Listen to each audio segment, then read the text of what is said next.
Could you say a few words about the falling out on the one hand of the Saudi Arabia and the UAE on the one hand and Qatar on the other? Are you moving toward a resolution of that situation?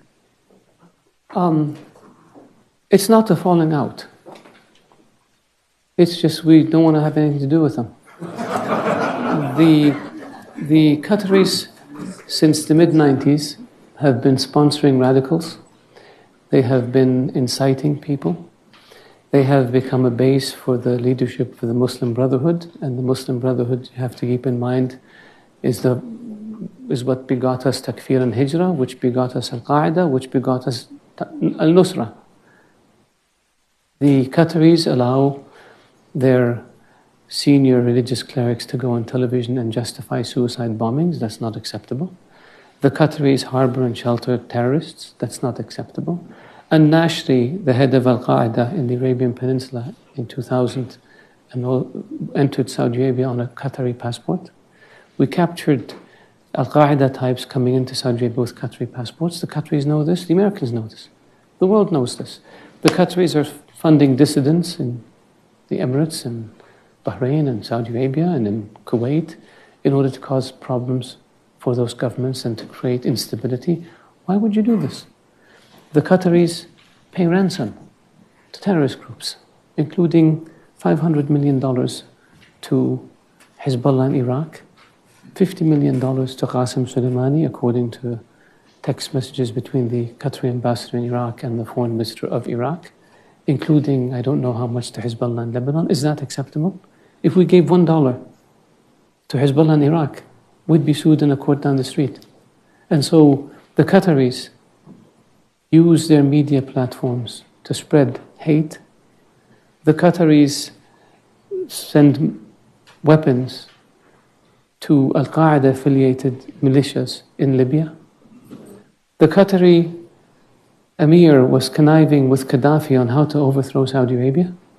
The Qataris connected Gaddafi with a Saudi dissident in London who they fund, who connected the Libyans with a group in Mecca with the objective of assassinating the then Crown Prince, later King of Saudi Arabia. Is this acceptable? We have phone conversation that the Libyans gave us after they overthrew Gaddafi, where the then Emir of Qatar is telling Gaddafi how he's recruiting princes and tribal leaders and military officers and members of the royal family to cause mischief and destabilize Saudi Arabia, and predicted that within 10 years there would be no royal family in Saudi Arabia. Is this acceptable? They do the same thing in Bahrain and in Kuwait and in the Emirates.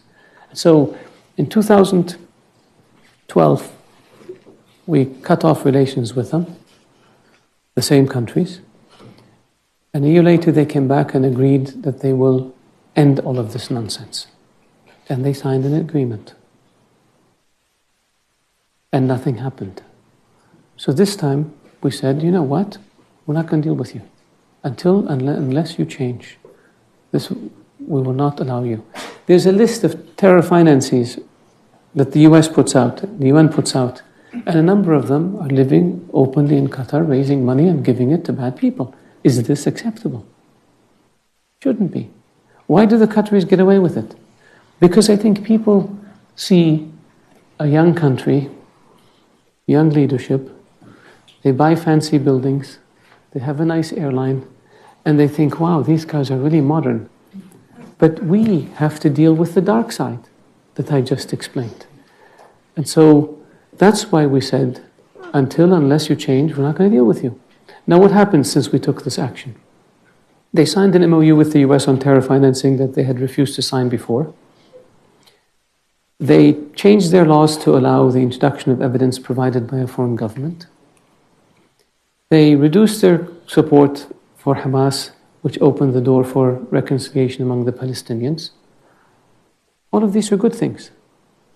Now we're waiting for them to continue to implement all the things that they promised to implement.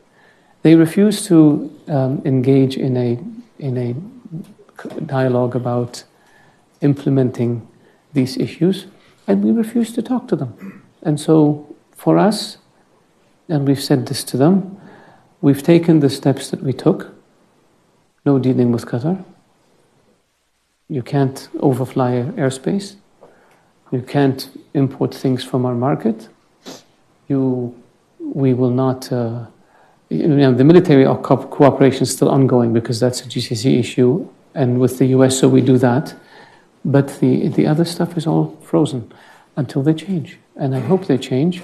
And if they don't change, we're patient people. We'll wait for 10, 15, 20 years, 50 years. How long did it take you with Castro in Cuba?